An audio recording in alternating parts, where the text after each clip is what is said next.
Halo semuanya, di video saya kali ini kita ngobrol lagi. Kali ini saya akan menceritakan tentang pekerjaan saya. Dan bagi yang baru di sini, selamat datang di channel saya. Nama saya Irna, saya orang Indonesia. Lahir di Kampung Talaut, North Sulawesi, Sulawesi Utara. Saya punya kakak 2 dan saya yang bungsu. Menikah dengan orang Belanda, punya anak 2. Dan jangan lupa untuk subscribe, komen, ya semuanya. Dan mari kita mulai.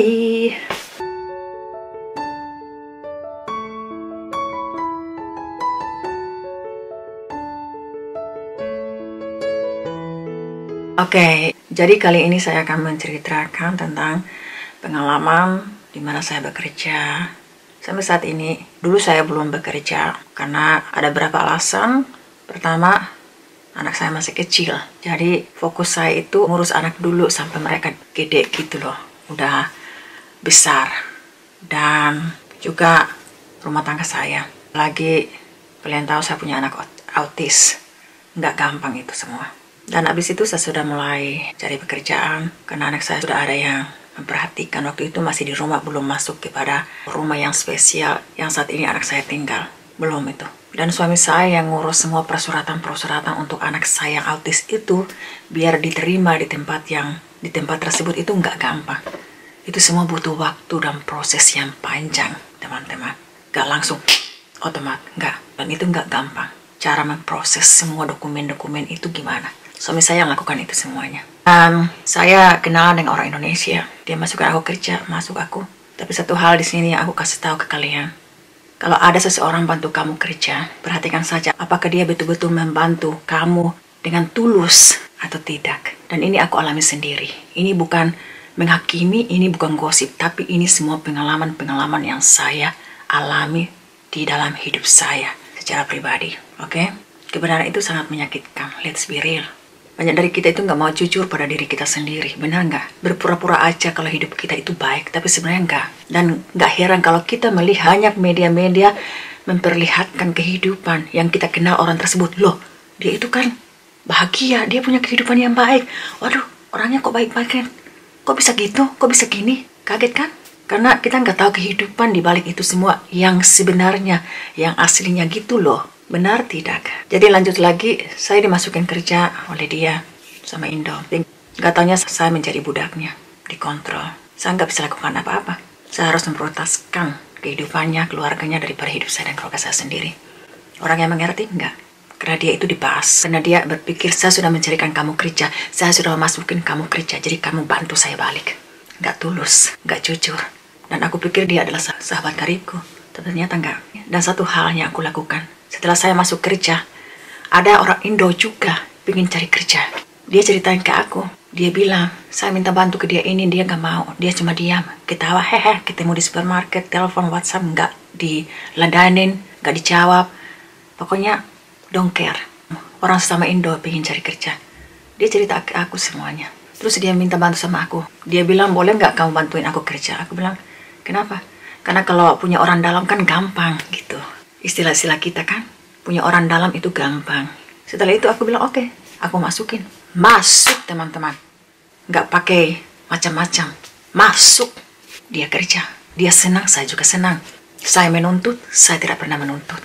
Seperti orang Indo yang satu yang bantuin saya kerja. Saya tidak menuntut dia. Aku sudah bantu kamu masukin kerja. Sekarang kamu bantu saya, jagain anak saya. No way. Buat saya itu, bantu seseorang itu suatu anugerah, berkat. Dan nanti Tuhan sendiri akan balas kepada saya. Dia bantu saya, puji Tuhan. Dia nggak bantu juga, puji Tuhan. Tapi bukan berarti saya memperalat dia. Saya mau mengontrol dia. Saya sudah bantu kamu kerja, sekarang kamu bantu saya. Enggak, itu bukan sistem saya. Ya, itu bedanya orang yang betul-betul tulus, jujur, baik hati untuk membantu seseorang. Dengan orang yang nggak tulus. Yang hanya memakai semua itu untuk mengontrol dan memanipulasi hidup saya dan Anda. Oke? Model macam orang apapun, aku sudah tahu, aku alami itu semua. Tapi dia lupa kalau saya juga bantu dia dengan cara mempromosikan dia dalam hal makanan. Dia bawa makanannya ke tempat kerja, enggak, aku yang selalu bawa. Makanya dengan itu, mereka ingin saya itu membawa makanan saya kepada mereka. Tapi saya bilang saya nggak suka. Karena impian saya itu bukan menjual-jual makanan. Enggak, saya nggak punya impian di situ. Dan saya nggak ada keinginan di situ semua. Secara jujur itu nggak gampang. Ribet. berat, betul. Buka restoran, jualan makanan, enggak, itu bukan aku. Aku nggak suka. Aku memang suka masak buat suami dan anakku aja di rumah. Atau teman datang mampir di rumah mau main gitu, aku buat makan. Dan aku langsung ingat yang itu, yang masukin aku kerja itu dulu kan teman aku, berteman dengan dia. Aku bilang, aku punya seseorang, aku suruh dia ya untuk itu buat makanan. Dia senang banget. Aku promosikan. Jadi itulah, dia bantu saya masukin saya kerja, saya bantu dia juga mempromosikan makanannya. Tapi ya, dia mengingat kebaikan saya juga, dia nggak pernah mengingat kebaikan saya juga. Oke, walaupun saya banyak kali bantu menjaga anaknya, dia kerja full time terus. Saya tidak meminta imbalan apa-apa, enggak, karena saya ingin bantu tulus. Tapi dengan semuanya itu mulai mengontrol, lupa kalau saya juga punya keluarga yang harus dijaga dan dirawat. Dan akhirnya aku langsung, you know what, stop. Dia dengan keluarganya itu langsung gak senang. Terus bilang, kalau nggak ada aku, kamu nggak kerja. Tapi dia nggak berpikir, kalau nggak ada aku, kamu nggak dapat dipromosikan dalam makanan. Sampai masuk di buku fotonya. Siapa yang promosi dia? Aku yang bawa dia ke situ kok. Aku yang ajak dia promosikan namanya, makanannya. Jadi itu teman-teman, dari tingkah lakunya aja, kehidupannya gimana, cara dia melakukan saya itu gimana, cara dia melakukan kita itu gimana, itu bisa kita lihat dengan jelas. Banyak orang-orang di sekeliling dia tahu kok, tapi mereka semua pura-pura aja jadi munafik. Aku nggak mau seperti itu, karena dia melihat aku itu begitu gampang. Dan lagi, aku orangnya nggak pernah menolak yang namanya tidak, teman-teman. Dan itu nggak bagus. Dan berikutnya adalah hati-hati dengan orang-orang yang menganggap diri mereka itu rohani. Karena orang-orang tersebut akan salah mempergunakan otoritas yang Tuhan berikan pada mereka. Oke? Karena saya banyak mendengar keluh kesah dari orang-orang sesama kita di sini yang baru menjadi Kristen gitu loh. Pengeluhan mereka luar biasa juga. Kenapa? Karena orang yang mereka anggap sebagai seorang, ya dalam care kita itu kan ada kakak-kakak rohani. Itu selalu main memerintah dan selalu mengatakan ini dan itu. Di situ mereka bilang jangan menghakimi, justru mereka sendiri yang selalu menghakimi sesama kita. Orang-orang yang baru lahir baru, yang baru bertobat, kasihan. Bukannya mereka itu dirangkul dengan kasih Yesus, dengan cinta Yesus yang sejati. Tapi justru sebaliknya, munafik memanipulasi. Munafiknya minta ampun. Jadi kamu harus hati-hati, karena Tuhan sudah memberitahu kita, ujilah setiap roh, karena dari buahnya itu kita dapat mengenal hidup mereka secara pribadi. Gampang, benar. Kamu bisa mengenal mereka dari karakternya, buahnya itu loh, contoh apa yang sudah mereka berikan dalam hidup kita. Jangan hanya karena pemimpin, karena mereka juga akan menyerang kita dengan firman, hormati pemimpinmu, ya benar. Tapi hati-hati, karena orang-orang tersebut akan salah menyalahgunakan otoritas yang Tuhan berikan dalam hidup mereka. Guna kepentingan pribadi mereka, mereka sudah mulai mengontrol, memerintah. Oh kamu, namanya juga kan membantu dia, namanya juga membantu ini, menolong dia ini. Tapi dia sendiri nggak memberikan contoh yang baik, dia sendiri hanya main merintah. Nggak mau mengotori tangannya untuk bantu orang tersebut. Manipulasi, serius. Orang-orang manipulasi yang punya personality disorder itu dangerous betul. Bahaya itu. Jadi hati-hati. Aku tahu itu semua karena aku alami secara pribadi dalam hidup saya juga. Dan banyak yang sudah menjadi korban itu semua. Ada banyak orang yang hanya diam kayak saya. Puluhan tahun saya diam dan diam. Semakin Anda diam, semakin mereka memperlakukan kita sama gue. Oke? Karena kita cuma diam. Oh, mereka bilang ada lebih baik dia daripada. Kamu harus membuka mulutmu juga. Jangan takut. Tuhan bilang, the truth set you free. Kebenaran itu akan memerdekakan hidupmu, make you free. Jadi kamu harus bertindak dan pastikan hidupmu itu dikelilingi dengan orang-orang yang baik, sahabat-sahabat yang baik, yang betul-betul mengasihimu, mencintaimu apa adanya. Bukan hanya berteman dengan kamu karena ada sesuatu yang mereka inginkan dalam dirimu. No. Seseorang yang betul-betul mengasihimu dan peduli akan hidupmu. Oke? Masih banyak yang saya alami, teman-teman. Sampai akhirnya saya mengambil keputusan untuk mau berubah. Be a better version of myself, my life. Dan juga teman-teman, kalau kalian punya sahabat yang baik, sister yang baik, keluarga yang benar-benar mengasihimu, yang luar biasa, begitu baik dalam dirimu, please perlakukan mereka dengan baik. Ya? Hargai mereka, karena kamu tidak akan mendapatkan orang-orang yang seperti itu lagi di dalam hidupmu.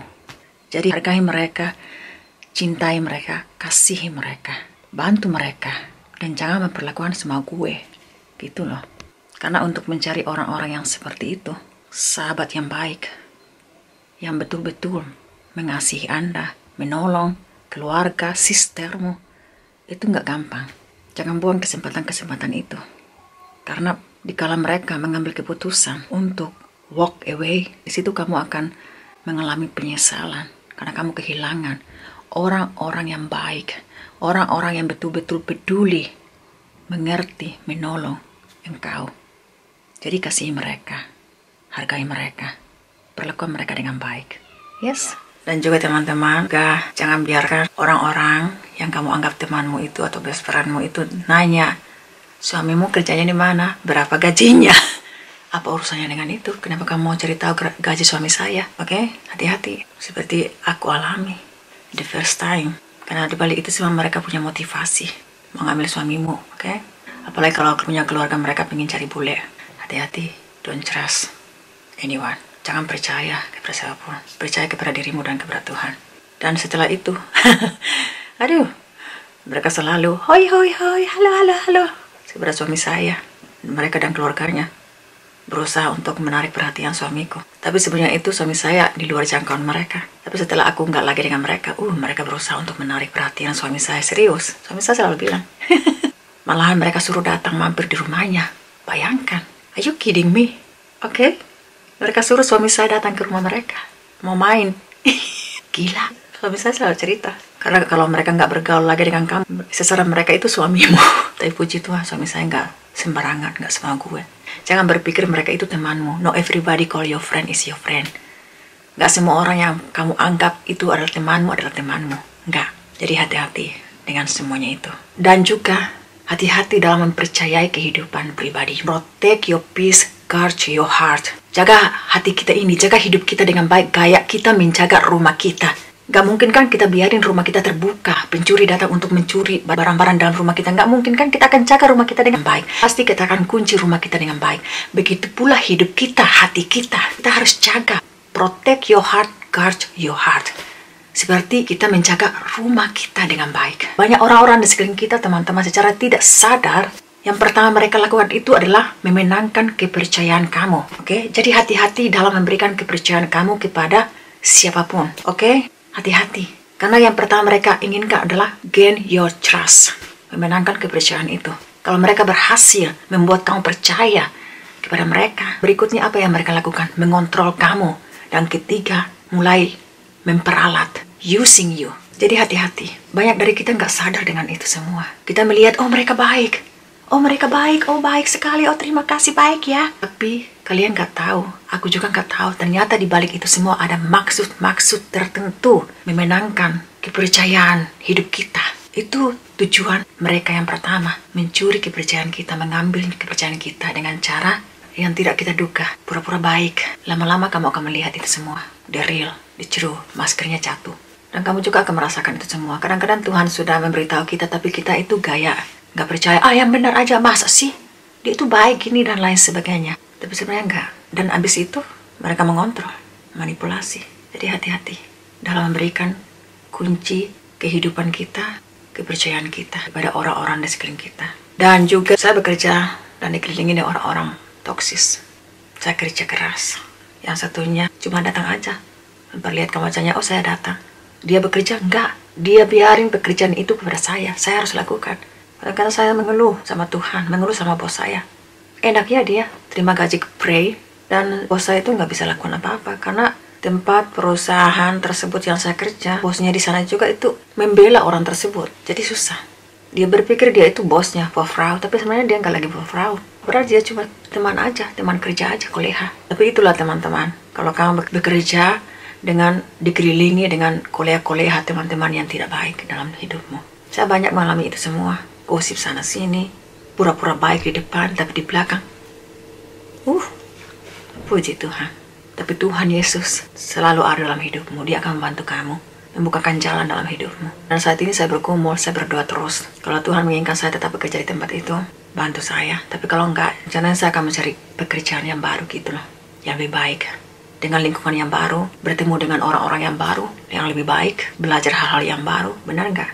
Saya membuat video ini saya sendiri yang lakukan. Saya juga banyak belajar gimana cara membuat video di orang-orang yang di YouTube juga. Saya punya teman yang tahu tentang YouTuber, video nggak tahu semuanya. Justru saya yang selalu mengajari mereka. Aku bilang, aku selalu ngajarin mereka. Terus siapa mau ngajarin aku? Aku sendiri yang harus belajar sendiri. Makanya aku selalu bilang, aduh Tuhan Yesus baik. Tuhan, kapan saya bisa bertemu dengan orang-orang yang mempunyai satu visi, satu tujuan, satu impian dalam hidup saya? Saya selalu berdoa gitu. Tapi kali ini saya belum mendapatkannya. Apalagi kalau saya sudah mengalami banyak hal traumatis gitu dengan orang-orang sesama kita. Itu nggak seperti membalikan telapak tangan. Saya harus berhati-hati gitu loh.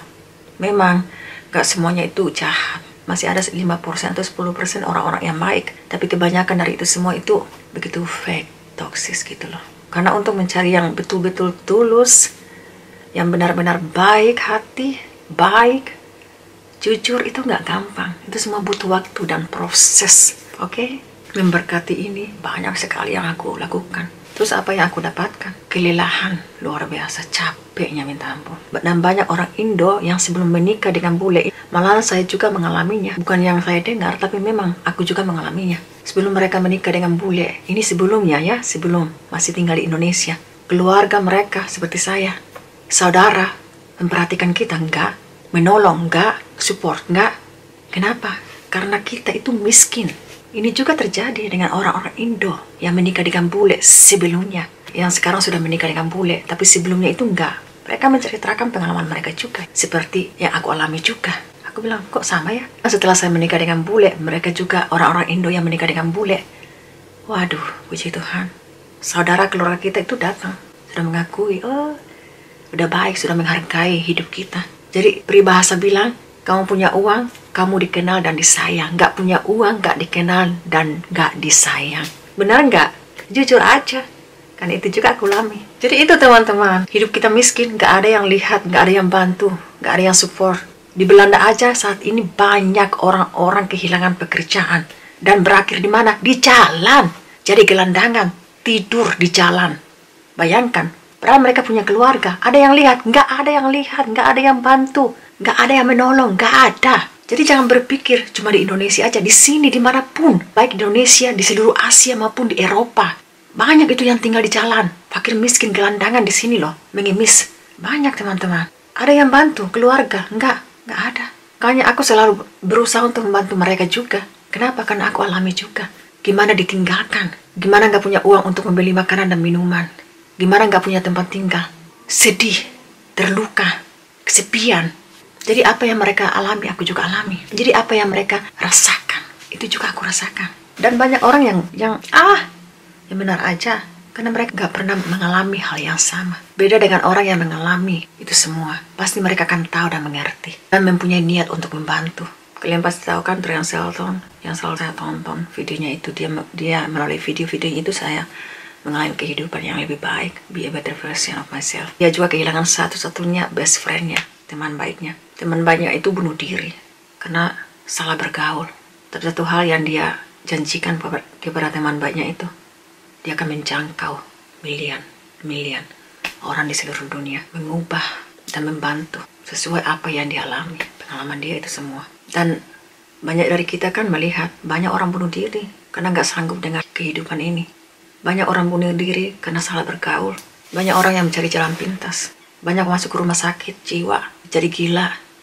Banyak otak pendarahan, lumpuh total. Ada ini terbukti. Kenapa? Dia terlalu sibuk ngurus ini, ngurus sana, ngurus keluarganya, ini dan lain sebagainya. Banyak yang dilakukan. Akhirnya dia langsung lumpuh total. Untung ada anaknya di samping, dia pingsan, dibawa lari rumah sakit. Kalau enggak, sudah mati dia. Kasihan. Terus ada yang bantu dia, ada yang lihat dia, ada yang menjaga dan perhatikan dia. Enggak ada, cuma anaknya. Padahal dia sudah banyak kali berkorban. Tapi itu teman-teman, hati-hati. Dikala kita share, menceritakan problem kita, masalah kehidupan kita kepada orang-orang sekeliling kita, baik itu temanmu, keluargamu, hanya dengan kata-kata itu aja, diserang sana sini, serang sana, pikiran banyak, beban pikiran, beban ini, beban itu, dan lain sebagainya. Itu membuat orang mengambil jalan pintas, bunuh diri, karena nggak sanggup, terlalu banyak stres, depression, jadi gila, masuk rumah sakit jiwa, lumpuh otak, dan lain sebagainya. Jadi hati-hati, oke? Jangan sembarangan minta nasihat. Dan jangan terpesona dengan kata rayuan mereka yang, oh indah-indah, oh mereka baik, oh ya, Tapi sebenarnya enggak. Karena di balik itu semua ada maksud-maksud yang mereka inginkan dalam hidupmu. Yang mereka inginkan adalah kehidupanmu, kepercayaanmu. They want to gain your trust. And after that, they control you and using you, manipulasi you. Sampai hidupmu yang tadinya bagus, sekarang memprihatinkan. Beban pikiran mengamuk sini, kayak tertentu betul. Kalau terlambat ditolong, waduh, itu bisa berakibat fatal. Oke? Firman Tuhan bilang, pencuri datang hanya untuk mencuri, membunuh, dan membinasakan. Pencuri itu siapa? Tentu saja iblis. Iblis juga bisa menyamar sebagai malaikat terang. Jadi hati-hati. Oke, hati-hati teman-teman. Dan saat ini juga aku mau kerja. Temanku tadi orang Belanda mau mampir ke rumah, tapi aku bilang aku mau kerja hari ini. Lain kali aja. Mau minum kopi di rumah aku, ngobrol. Yang kemarin itu. Jadi itu aku belajar lagi. Cuma satu hal. Hati-hati, protect your peace, guard your heart, like you guard your house, ya. Oh ya teman-teman, kemarin juga aku sempat nelpon sama mama saya, cuma nanya keadaannya gimana. Dan kebetulan dia sakit. Waduh, aku bilang, pasti itu kerjanya berat lagi. Aku suruh dia istirahat, jangan selalu kerja berat terus. Aku bilang, aku kan barusan kirim duit, udah habis. Akhirnya aku bilang, jadi sekarang dengar, kan mama selama ini gak pernah dengar. Aku bilang sekarang dengar sama aku ya. Dengar. Kalau nggak dengar awas lagi. Mama saya ketawa, terus papa saya ketawa lagi. Terus anak dari kakak saya laki-laki juga ketawa. Iya, oma nggak mau dengar. Mama Ina sudah ditegur nggak mau dengar, tetap saja jualan-jualan. Nah, akhirnya aku mengirim uang ke mama saya lebih dari sebelumnya. Aku kirim banyak karena dia juga harus memeriksa matanya di kota Manado. Karena dia bilang matanya sudah nggak bisa lihat lagi. Jadi aku bilang ya udah, aku kirim uang lebih, kamu pergi ke Manado, periksa itu mata. Awas kalau nggak dengar lagi. Terus papa Rama saya juga bilang, ya televisinya sudah rusak. Papa mama nggak punya televisi lagi. Ini sudah disuruh perbaiki, tapi tetap saja nggak jadi-jadi televisinya. Aku bilang televisinya berapa di situ? Ya udah aku bilang beli aja televisi sekian, biar papa dan mama punya hiburan di rumah nonton TV. Jadi itulah teman-teman. Biar gimana pun aku tetap mengasihi orang tua saya, mengirim uang, perhatikan mereka, walaupun mereka ada di sana tetap. Karena nggak seorang pun yang melihat mereka. Kamu punya uang, kamu dikenal dan disayang. Tak punya uang, tak dikenal dan disayang. Serius, ini fakta yang tidak bisa disayangkan. Aku bilang, kok nggak ada orang yang lihat kalian? Mama saya sakit benar. Dia bilang, ya gitu, kamu kan sudah tahu. Oh, aku bilang, oke. Terus, anak kakak saya juga, kan, dia juga sudah sekolah. Dia pengen punya laptop, komputer. Aku bilang, laptop itu berapa? Bisa belajar kan, apalagi dalam lockdown saat ini, coronavirus teman-teman. Jadi dia cuma bisa belajar dari telepon yang saya juga beli. Saya kirim uangnya. Jadi aku kirim uang, aku belikan telepon yang sedikit berkualitas biar dia bisa belajar dengan baik. Gitu teman-teman, anak dari kakak saya laki-laki. Dan sekarang aku juga pengen bantu dia beli laptop gitu, biar dia bisa belajar dengan baik. Aku bilang belajar baik-baik ya. Kalau udah gede, kamu bisa datang ke sini dengan Mama Irna. Dia selalu panggil aku Mama Irna. Aku bilang jangan seperti yang satu, nggak pernah dengar. Kamu harus dengar. Karena nggak seorang pun yang peduli, tidak seorang pun yang kecobek, nggak seorang pun yang peduli dan membantu kamu di saat kamu dalam kesulitan, di saat kamu nggak punya apa-apa, nggak ada yang lihat kamu, nggak ada yang kecobek. Dia ke Mama Ina, aku bilang dengar, jangan seperti yang satu, nggak pernah dengar nasihat orang-orang di sekeliling dia, karena berpikir mereka tahu yang terbaik buat dia. Sudah tahu orang-orang tersebut nggak pernah kecobek. Orang-orang tersebut hanya confused supporter, hanya memberikan doa saja, tapi enggak. Nah itu, udah pilih dan perhitungan. Ngobrol janji palsu, janji dari tahun Aram belum ditepati, sudah berjanji baru lagi. Aduh, ayo kidding. Karena secara tidak kita ketahui, orang-orang yang kita anggap teman, saudara Kristen, keluarga Kristen, oh kakak sayang, adik sayang, itu mereka punya spirit, roh dalam diri hati mereka yang paling dalam ini, spirit jealous, roh cemburu, iri hati. Mereka ingin seperti kamu, mereka ingin seperti saya, tapi mereka nggak bisa. Kenapa? Karena mereka tidak mau berubah, be a better version of yourself. Mereka nggak mau, karena terlalu pain, terlalu sulit, sukar untuk mau berubah menjadi yang lebih baik. Itulah teman-teman, makanya aku bilang, aduh, sebelum kamu minta nasihat perhatikan, kan? Perhatikan baik-baik. Tuhan bilang, umatku binasa karena kurangnya pengetahuan. Ujilah setiap roh, karena ribuannya lah kita bisa mengenal dan mengetahui siapa mereka sebenarnya gitu. Dan selanjutnya lagi perlu diperhatikan, banyak orang kan selalu memberikan harapan, janji-janji kepada kita. Janji tahun Adam aja nggak pernah ditepati, sudah berjanji baru lagi. Dan memang itu sudah menjadi gaya hidup mereka. Kenapa? Karena firman Tuhan juga mengatakan, bapa segala dusta itu iblis. Oke? Dari semula, iblis tidak pernah hidup dalam kebenaran. Dia selalu berdusta. Jadi nggak heran orang-orang yang mengaku sebagai, sorry ya aku kasih tahu, Kristen. Tapi selalu berjanji dan berjanji dan berjanji dan berjanji dan berjanji. Dari semula sampai sekarang nggak pernah ditepati. Terus selalu berjanji lagi dan berjanji lagi. Itu nggak heran. Karena memang iblis juga dari semula tidak pernah hidup dalam kebenaran. Dia adalah bapa segala dusta. Oke? Jadi nggak surprise kalau orang-orang di sekeliling kita juga itu seperti itu. Orang dunia enggak. Orang pelayanan semua. Dunia semakin jahat saat ini, sudah lihat kan? Banyak kejadian-kejadian yang terjadi di dunia saat ini. Kalau kalian lihat semua berita-berita mengatakan ini dan itu. Jadi harus waspada. Kasih semakin dingin. Harus lebih dekat lagi dengan Tuhan Yesus. Selalu berdoa dan waspada. Ya, orang-orang zaman sekarang ya gitu.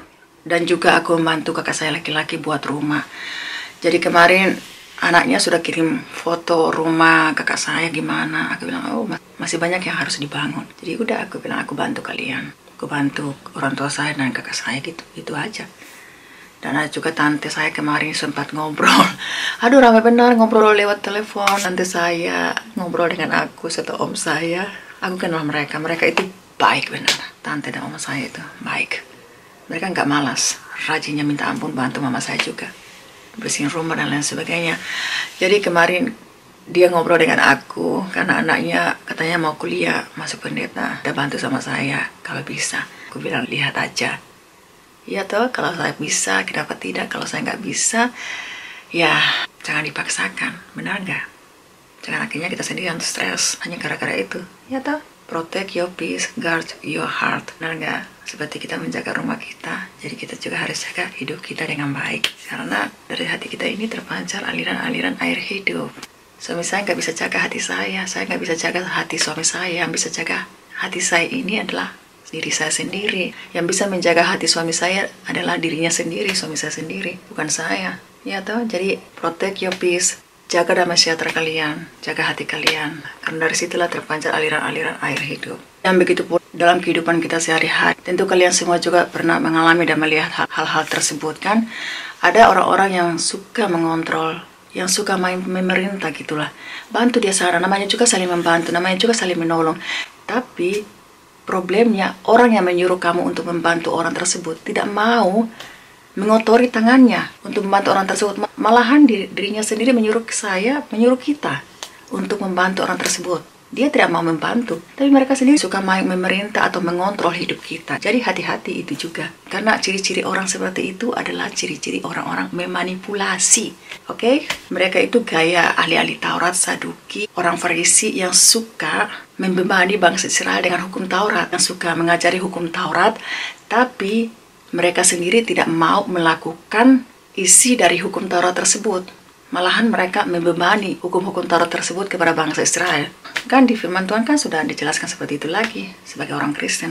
Jadi hati-hati kalau ada yang seperti itu. Karena kebanyakan dalam tempat ibadah kita itu seperti itu. Mengontrol, oke? Memerintah dalam care. Benar nggak? Let's be real, jujur. Ini bukan menghakimi, tapi ini fakta yang tidak bisa disangkal.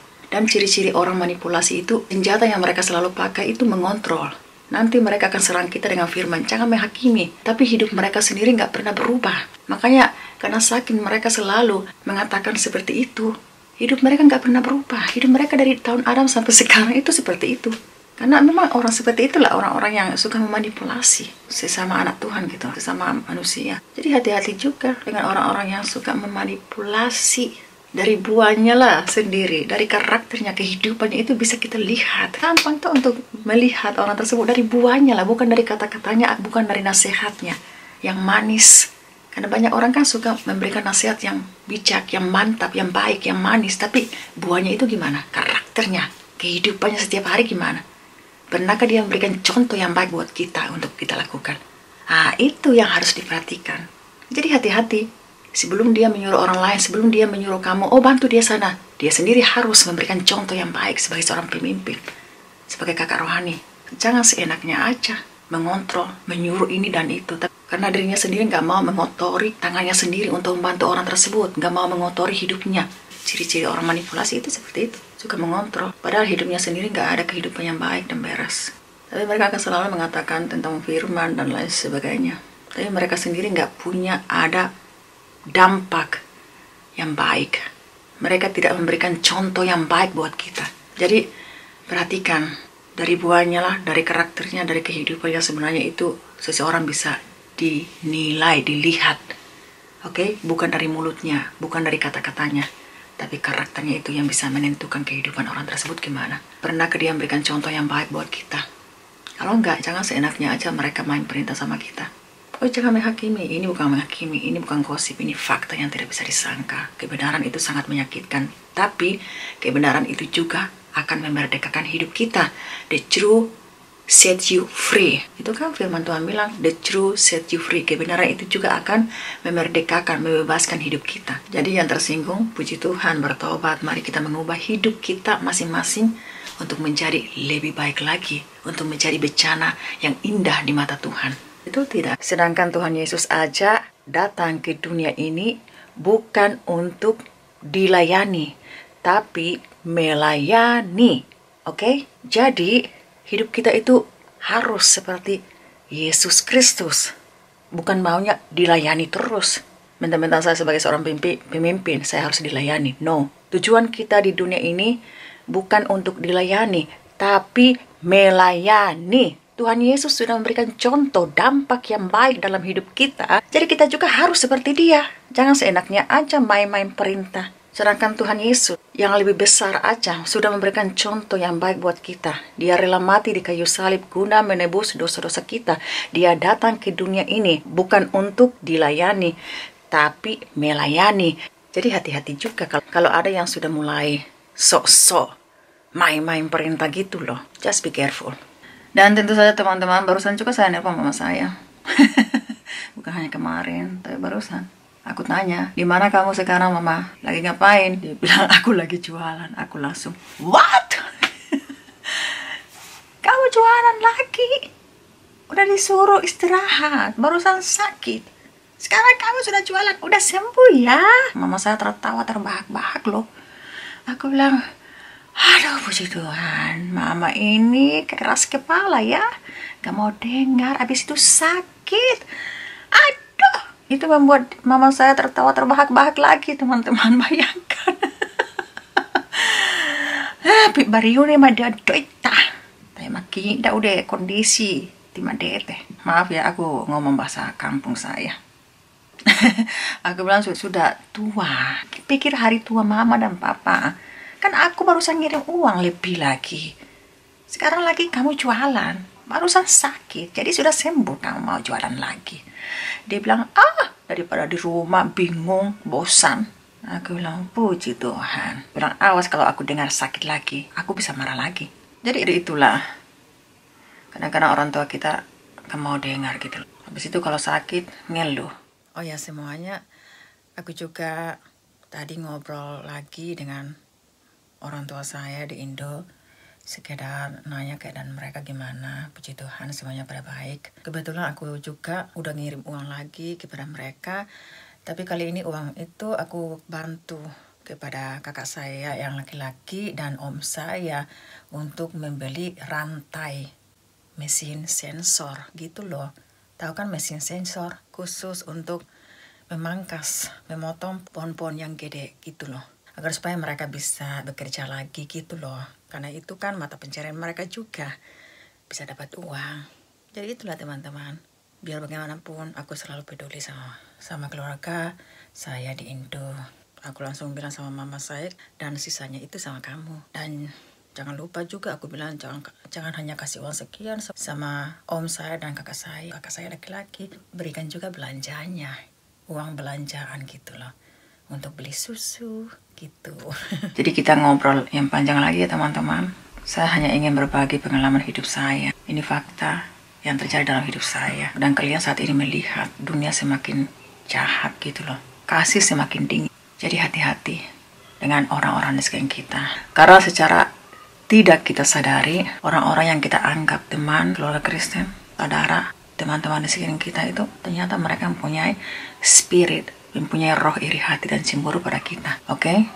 Jadi hati-hati dalam meminta nasihat, dalam menceritakan permasalahan kamu kepada mereka, orang-orang di sekeliling kita. Just be careful. Apalagi kalau kita kayak saya, gak ada self-love, self-care, insecure person. Aku dulu gitu. Aku selalu mencari nasihat dari orang-orang sekeliling kita.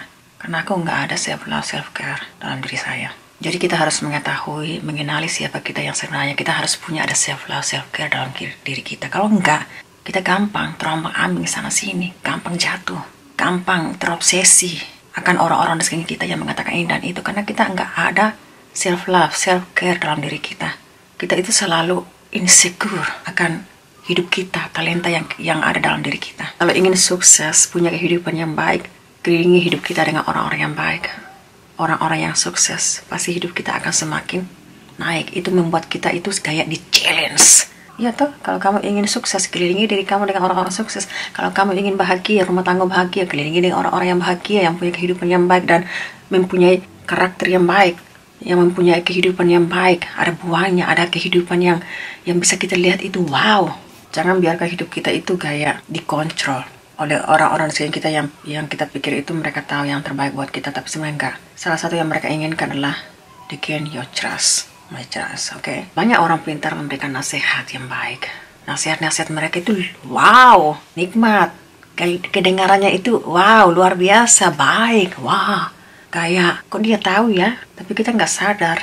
Ternyata itu semua bisa mencerumuskan hidup kita kepada kehancuran. Karena sudah banyak bukti terjadi, fakta yang tidak bisa disangkal itu semua terjadi. Karena secara tidak kita sadar, mereka itu mempunyai roh iri hati dan cemburu, kesombongan. Mereka ingin menghancurkan hidup kita dengan satu cara, acting. Wih, halo, kamu baik ya? Aduh, baik benar kamu. Oh ini dan juga sudah memberikan nasihat-nasihat yang super duper. Tapi ternyata di balik itu semua bisa membawa kehancuran dalam diri kita kalau kita tidak sadar, tidak berhati-hati dalam semuanya itu. Oke? Jadi hati-hati teman-teman, just be careful. Dan sejujurnya teman-teman, saya datang ke Belanda ikut suami saya itu, saya kenal seorang diri. Tanpa siapapun yang saya kenal, seorang diri teman-teman. Karena saya mempunyai satu kepercayaan kepada Tuhan. Oke? Saya nggak ada kenalan di Belanda. Saya nggak ada teman-teman, nggak ada saudara, nggak ada. Nggak, seorang diri. Karena saya percaya kepada Tuhan Yesus. Akhirnya karena saya saking don't have self-love, self-care, insecure person, saya selalu mencari nasihat orang di sini saya. Saya selalu berpikir kalau mereka itu, wah, luar biasa. Tapi sebenarnya enggak. Never thinks your happiness depends to other people. No, never. Jangan berharap kalau orang-orang di sekeliling kita itu bisa membuat kita itu, hidup kita itu enak. Bisa membuat hidup kita itu baik, lebih baik. Bisa membuat kita itu senang, tapi ternyata enggak. Bahagia. Enggak. Jangan bergantung pada mereka. Bergantung pada Tuhan. Tuhan Yesus. Dunia semakin goncang. Kasih semakin dingin. Kita harus lebih berhati-hati dan lebih fokus lagi. Serta lebih dekat lagi kepada Tuhan. Tuhan Yesus. Bersama dengan Kristus, kita bisa sanggup melewati ini semua. Karena Tuhan tidak memberikan kita roh ketakutan. Ya tuh banyak dari kita itu takutnya luar biasa. Tuhan gak pernah memberikan kita itu roh ketakutan. Kekhawatiran, enggak. Di dalam diri kita itu ada sesuatu yang sudah Tuhan berikan. Tinggal bagaimana caranya kita mengaktifkan talenta hidup kita ini dengan baik. Ya, Tuhan sudah memberikan kita talenta masing-masing. Tinggal bagaimana caranya kita untuk mengaktifkannya. Jadi stop untuk mencari kebahagiaan kamu di luar atau kepada teman-temanmu atau kepada siapapun di sekeliling kamu. Bahagian kamu ada di dalam dirimu bersama dengan Tuhan, Tuhan Yesus. Oke? Dan dulunya itu, aku yang menikah, aku yang tinggal di Eropa, orang-orang yang dulunya itu ada dalam hidup saya itu, mereka yang kaget, bukan saya. Memang kaget betul. Serius. Dan malahan aku jadi biro jodoh mereka. Minta cari bule, minta cari ini. Sudah dikasih, tapi banyaknya embel-embelnya. Belum kesana sudah kemari. Akhirnya jadi permasalahan saya. Membuat saya stres juga loh. Udah dikasih bule secara cuma-cuma. Mengeluh ini, mengeluh itu, dan lain sebagainya. Jalani saja. Iya toh, itulah model orang-orang yang hanya ikut-ikutan, mengcopy, gak serius. Beda dengan kita. Aku datang ke Belanda itu seorang diri, nggak ada siapapun. Aku yang tinggal di Belanda, mereka yang kaget, bukan aku. Sebenarnya aku yang kaget, mang kaget gitu loh. Tapi mereka sendiri yang mang kaget. Mereka ingin seperti saya. Dasar orang-orang lower standar. Kasihan dia ini, cari akan bule dia ini. Oh, dapat saya dia ini. Ya, sudah dicari kan? Tapi masih ember-embernya itu loh. Pengeluhan, belum kesana sudah kemari. Aduh, aku bilang, ini orang aneh tapi nyata. Aduh, gimana kalau begini, gimana ini, gimana, dan lain sebagainya. Serius, teman-teman. Sampai suami saya juga gak suka. Hampir kenal dengan teman suami saya loh. Jadi problem juga. Oh, gimana ini, oh, gimana ini, oh, gimana ini, gimana ini, dan lain sebagainya. Dulu, karena saya dulunya itu terserah. Diperlakukan sama gue. Terserah, gampang. Ditarik sana mau, ditarik sini mau. Kayak kerbau. Gak pernah menolak tidak. Itu dulu, teman-teman. Saya bersyukur sudah 3 tahun sekarang saya mengalami kehidupan yang lebih baik dan sehat. Dan berikutnya lagi, teman-teman, seperti saya secara pribadi, kalau saya nggak ngomong lagi dengan orang tersebut, berarti sistem mereka itu berarti saya masih marah. Padahal nggak, just let me alone gitu loh. Saya nggak marah, saya sudah melepaskan roh pengampunan saya kepada mereka. Tapi buat mereka berpikir kalau kita nggak ngomong lagi dengan mereka, berarti kita masih marah sama mereka. Sebenarnya enggak. Dan puluhan tahun aku selalu berpikir, katanya dewasa rohani. Kok nggak mengerti? Kok sistem orang-orang seperti itu yang nggak mengerti itu kok kayak kampungan, benar ya? Malah orang-orang kampungan juga bisa mengerti. Kok mereka nggak bisa? Katanya dewasa rohani. Udah dewasa dewasa. Tapi kok nggak bisa membedakan itu semua. Dan mereka, orang-orang tersebut akan membuat kita merasa bersalah. Oke? Jadi hati-hati dengan orang-orang yang memanipulasi hidup kita. Karena ini terjadi dalam hidup saya. Oke? Jadi mereka akan menyerang Anda dengan firman. Karena ini semua adalah senjata atau taktik yang selalu banyak orang gunakan untuk menyerang kita, hidup kita. Oke? Jadi hati-hati dengan semuanya itu. Orang-orang yang punya personality disorder, orang-orang manipulasi. Makanya aku selalu jatuh di situ, teman-teman. Karena selalu, kamu masih marah ya? Kenapa kamu gak mau lagi ngomong dengan saya? Masih marah ya? Kamu masih marah ya? Kamu masih marah ya? Karena itu suatu taktik atau senjata yang selalu mereka pergunakan untuk menyerang hidup kita. Dan pada akhirnya kita akan jatuh kembali ke situasi yang sama, ke tempat yang sama dengan orang-orang yang sama, malahan lebih buruk dari sebelumnya. Oke, itu pengalaman hidup saya. Makanya saya ingin berbagi pengalaman hidup saya dengan kalian. Kelilingi hidup kita itu dengan orang-orang yang inspire hidup kita, motivate hidup kita. Bukan dengan orang-orang yang gak ada kehidupan yang baik, gak ada buah, gak ada karakter yang menonjol. Oke, jadi diharuskan hidup kita itu dikelilingi dengan orang-orang yang baik. Orang-orang yang punya satu visi, satu tujuan, satu impian dengan kita, ambisi. Ingin sukses, kelilingi orang-orang sukses. Iya toh, ingin bahagia, punya rumah tangga yang harmonis, kelilingi hidup kita dengan orang-orang yang punya hidup rumah tangga yang harmonis. Dan pada akhirnya hidup kita akan semakin baik, step by step. Gak langsung, tapi kita belajar kayak naik tangga, step by step. Kayak bayi yang belajar untuk berjalan. Tapi lama-lama kita akan melalui itu semua. Sakit ya, prosesnya itu luar biasa. Tapi the resultnya luar biasa. Oke? Resultnya itu tidak akan mengecewakan Anda. Yang penting Anda tidak pernah give up. Jangan pernah berhenti. Keep moving. Stay strong. Jangan terpengaruh dengan orang-orang di sekitar kita yang mengatakan ini dan itu. Just let it go. Masuk sini, keluar sini. Don't care. Cuek aja. Dan tentu saja teman-teman, kita juga harus jujur pada diri kita sendiri. Let's be real. Be honest to ourselves. Kita harus bertanya pada diri kita sendiri. Selama puluhan tahun, apa yang sudah mereka berikan dalam diri kita, dalam hidup saya? Oke? Tanya pada diri kita sendiri. Pernahkah mereka memberikan yang terbaik buat hidup saya, buat saya? Pasti ada yang bertanya seperti itu kan? Atau yang lain gak pernah, karena terlalu sibuk dengan hal-hal yang tidak memberi faedah dalam diri kita. Sibuk dengan orang-orang yang never got our back. Sibuk dalam mengurus permasalahan orang lain. Tapi nggak berpikir, nggak seorang pun yang sibuk dengan kita. Nggak seorang pun yang got our back. Nggak seorang pun yang peduli akan hidup kita. Jadi itu, kita harus bertanya pada diri kita sendiri. Apa yang pernah mereka lakukan dalam hidup kita? Sudahkah mereka memberikan yang terbaik buat kita? Sudahkah mereka memikirkan yang terbaik buat hidup kita? Dan jangan terobsesi atau terpengaruh, tertipu oleh nasihat-nasihat orang-orang yang tidak pernah got your back. Orang-orang yang tidak pernah peduli dalam hidup Anda. Selalu mengatakan yang manis-manis, yang indah-indah. Kayak nasihat mereka atau pendapat mereka itu wow, betul-betul pas. sudah pasti. Tapi ternyata di balik itu semua, teman-teman, secara tidak kita sadari, itu semua bisa membawa kehancuran bagi hidup kita sendiri. Jadi, be careful, hati-hati, oke? Ya, seperti aku, teman-teman. Banyak kali orang-orang itu selalu menjadikan kita itu sebagai jaminan mereka. Oke, di saat mereka butuh bantuan, mereka datang pada kita. Habis itu menghilang. Mereka tidak pernah menghargai kita. Kayak pengalaman saya, my sister just take me for granted. Serius. Dia sibuk mengumpulkan kerikil-kerikil yang gak berguna. Dia selalu sibuk mengumpulkan batu-batu yang gak pernah got her back. Serius. Dan dikala dia mengalami kesulitan, dia cari saya.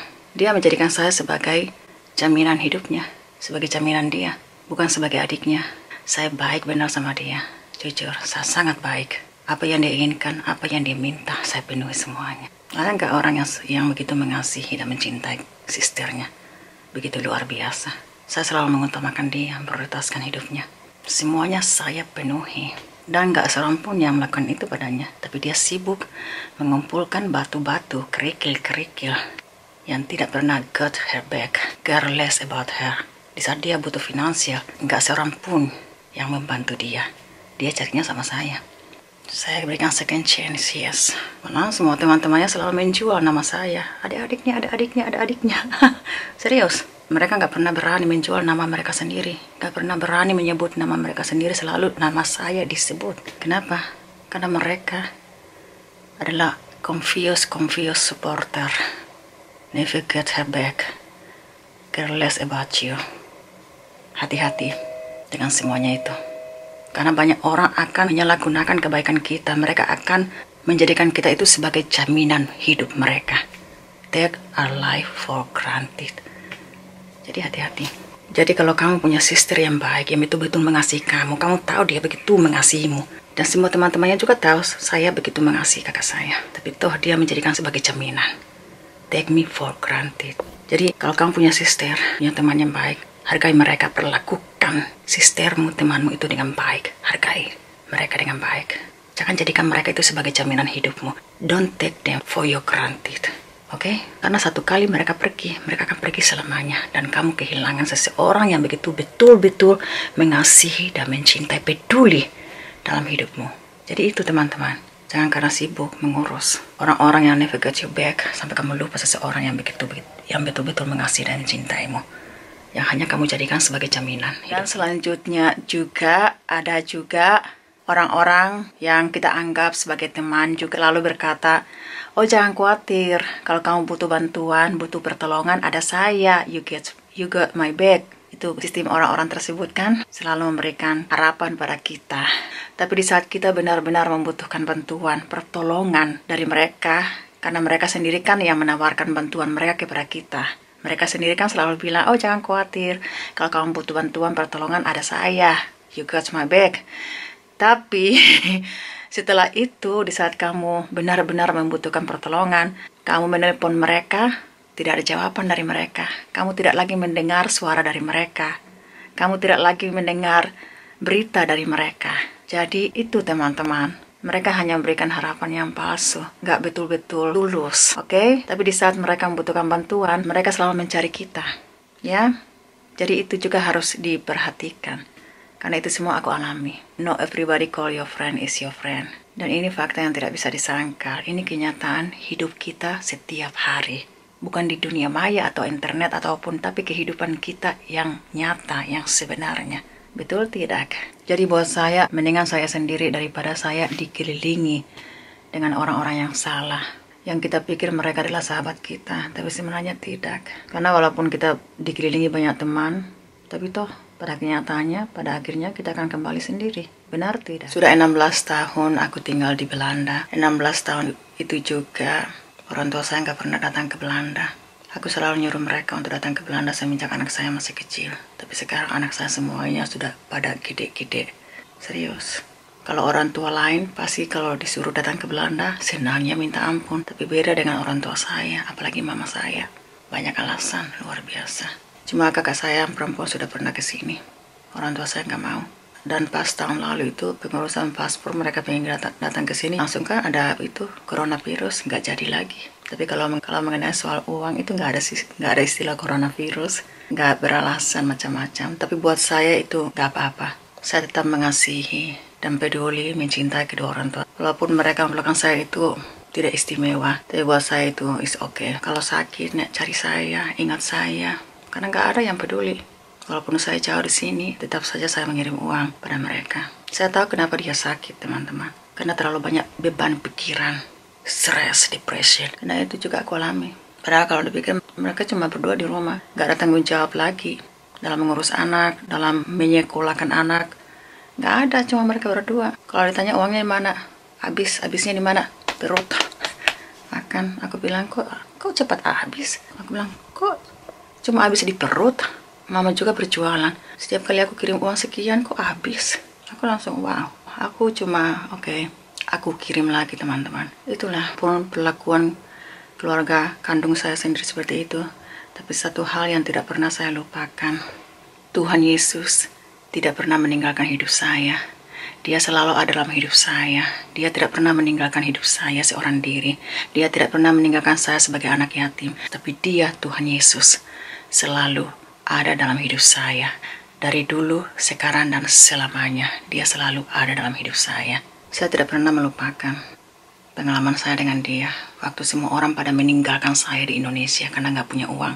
Hidup saya terlunta-lunta. Tapi dia, Tuhan Yesus, dia tidak pernah meninggalkan saya. Itu satu hal yang tidak pernah saya lupakan dalam hidup saya seumur hidup. Nggak heran kalau hidup saya mengalami kehidupan yang baik. Kenapa? Karena satu hal, saya pengen berubah, make a change. Beda dengan semua orang yang selalu melihat saya itu terlalu pandang enteng, pandang rendah, dan lain sebagainya. Tapi kehidupan orang-orang tersebut tidak mengalami kehidupan yang lebih baik. Kenapa? Karena mereka tidak mau berubah, make a change. Kenapa saya menceritakan ini semua, teman-teman? Karena saya percaya, saya tahu masih banyak orang-orang di luar sana secara tidak kita ketahui, mereka juga mengalami hal yang sama. Karena ini semua pengalaman-pengalaman hidup saya mau berbagi apa yang terjadi dalam hidup saya, bersaksi. Jadi satu hal yang saya beritahu kepada kalian semua yang jauh di sana, yang lagi menonton saat ini, jangan pernah menyerah. Tetap selalu kuat, terus melangkah. Nah, Tuhan yang kalian percayai, seperti saya mempercayai Tuhan Yesus, Dia tidak pernah meninggalkan hidup kita, hidup saudara. Dia tidak pernah membiarkan kita seorang diri menghadapi persoalan tersebut seorang diri. Dia tidak pernah meninggalkan hidup kita. Dia selalu ada dalam hidup kita. Dia selalu ada menolong kita dan mengasihi kita. Dia akan memberikan kasih sejati dalam hidup kita yang tidak pernah kita rasakan sebelumnya. Yang penting kita tetap percaya kepada Dia, yaitu Tuhan Yesus. Yes. Jangan pernah peduli akan kata-kata orang-orang di sekeliling kita. Baik itu saudaramu, temanmu. Jangan pernah berpengaruh dengan situasi atau keadaan di sekeliling kita. Jangan. Kita tetap kuat melangkah. Keep moving forward and be strong. Dan tetap percaya. Believe in yourself and believe in God alone. Percaya pada dirimu sendiri dan kepada Tuhan. Kalau kamu punya seorang sahabat atau keluarga yang benar-benar peduli, mengasihi Anda apa adanya, begitu tulus dan jujur pada Anda, hargai mereka, perlakukan mereka dengan baik. Karena satu hal, kita tidak akan pernah mendapatkan atau menemukan orang-orang yang seperti itu lagi dalam hidup kita. Mungkin di antara kita selalu bilang, oh saya banyak subscriber di YouTube, saya banyak following di Instagram atau Facebook. Satu hal, mereka itu bukan temanmu, mereka hanya following. Kamu harus mempunyai seseorang di dalam kehidupanmu yang real life, oke? Yaitu seorang sahabat sejati yang benar-benar peduli dan mengasihi Anda, menolong Anda di saat Anda membutuhkan pertolongan. Dia ada dalam hidupmu, di dalam dunia yang sebenarnya, dalam kehidupan kita yang sebenarnya, yang aslinya bukan di dunia maya, oke? Memang mereka juga ada sahabat teman-teman kita yang di YouTube, di Instagram, Facebook. Tapi satu hal, mereka bukan teman-teman kita yang di kehidupan kita yang sebenarnya. Kehidupan yang asli, kehidupan di sekeliling kita, yang nyata gitu loh, di sekeliling kita ini. Di saat kita butuh bantuan, ada nggak di antara mereka dalam hidup kita? Pasti mereka hanya kasih support, benar nggak? Jadi kita harus membedakan dengan baik itu semua. Jadi usahakan kalau kalian punya teman atau ingin punya teman yang baik, make sure pastikan Anda dikelilingi dengan orang-orang yang baik dalam kehidupanmu, dalam lingkungan kehidupan Anda saat ini, lingkungan yang sebenarnya, kehidupan kita yang nyata, yang aslinya dalam kehidupan kita setiap hari. Benar nggak? Tapi mereka menyuruh saya untuk pulang ke Indonesia. Terakhir saya pulang ke Indonesia itu 2010. Tapi kalau saya mau berlibur, saya berliburnya ke Eropa. Tujuan saya itu saya mau ke Amerika, Kanada, Australia, negara-negara yang belum pernah saya kunjungi. Ingin travel ke sana. Daripada saya ke Indonesia hanya membuang uang 10.000, waduh, tapi tidak menikmatinya. Buat saya itu hanya membuang uang saja. Saya sudah ke tempat-tempat yang berbeda dan harga-harganya itu murah. Paling cuma 2.000, 3.000, kamu sudah menikmati liburan itu luar biasa. Bisa beristirahat dengan baik dan tenang. Makanya aku banyak kali bilang kepada orang tua se-Indonesia, mendingan kalian datang ke Belanda. Tapi mereka memilih untuk tidak mau. Sampai akhirnya coronavirus datang. Baru mereka pingin. Tapi buat saya is okay. Kalau saya pingin ke Indonesia, satu hal yang ingin saya kunjungi, saya pingin ke Bali. Saya pingin ke tempat-tempat di Indonesia yang begitu indah yang belum pernah saya kunjungi. Gitu loh. Pasti mereka, orang tua kamu di sini, keluarga kamu di sini, kok kamu di sana? Orang-orang Indonesia di sini setiap 2 tahun mereka pulang ke Indonesia. Tapi aku enggak. Aku bilang mendingan aku liburan ke negara-negara Eropa. Udah murah, juga bisa menikmati liburan tersebut dengan baik. Liburan ke Indonesia sudah mengeluarkan uang begitu mahalnya minta ampun. Biasa kan kami selalu pakai pesawat itu Singapore Airlines. Mahal benar tapi safe, aman. Dan pesawatnya itu kalian tahu kan, Singapore Airlines gede. Bagus benar. Tapi harganya itu loh mahal, butuh uang yang banyak. Sampai di sana juga udah capek, pengen istirahat, pulang kampung, ibadah. Ibadah dan ibadah, makan-makan, butuh uang kan. Makanya aku capek benar beribadah. Tapi toh kehidupan tetap gitu, nggak ada perubahan, nggak ada contoh yang baik, nggak ada buah yang baik, nggak ada hasil yang baik yang bisa saya petik dari semuanya itu. Orang-orangnya sama, itu terus. Kecuali sih aku nggak pernah kenal mereka. Aku kenal mereka kok, siapa mereka? Munafik. Uang sana, uang sini, maklumkan keluarga. Bos dari Belanda sudah pulang. Mana oleh-oleh? Mani ke sana. Tinggal di hotel, kasih uang ini, kasih uang itu, kasih uang. Kan biasa kan di sana kan pembersihan kamar. Saya titip, saya berikan. Mereka angkat barang, saya kasih 50.000. 1 menit kemudian saya kasih lagi 50.000. Saya begitu royal sekali teman-teman di sana. Dan ini pengalaman hidup saya. Tapi kalau saya liburan ke Yunani, tinggal di hotel sana, ke Spanyol, juga menginap di hotel sana. Satu hal ini yang tidak pernah saya pikirkan. Orang-orang kan semuanya pada membersihkan kamar kami kan. Saya kasih tip 5 euro, 10 euro. Uang tersebut masih ada. Malah saya kasih ke tangan mereka. Mereka nggak mau menerimanya. Mereka angkat barang kami begitu banyak. Saya kasih tip 10 euro. Mereka tidak mau menerimanya. Serius. Aku bilang, aneh. Kalau sama kita di Indo kan langsung berebutan kan, senang, bersyukur. Tapi kalau selama saya liburan di negara-negara Eropa, mereka tidak pernah mengambil atau menerima uang tersebut, baik yang membersihkan kamar hotel yang kami nginap maupun yang mengangkat bagasi barang-barang tersebut. Mereka tidak mau. Aku bilang, wow, mencari orang-orang yang seperti itu, yang tulus dan jujur seperti itu, waduh, gak gampang, gak mudah. Betul, benar ini teman-teman. Itu yang menjadi pengalaman hidup saya. Aku langsung, wow, impress. And take care, God bless you, bye-bye.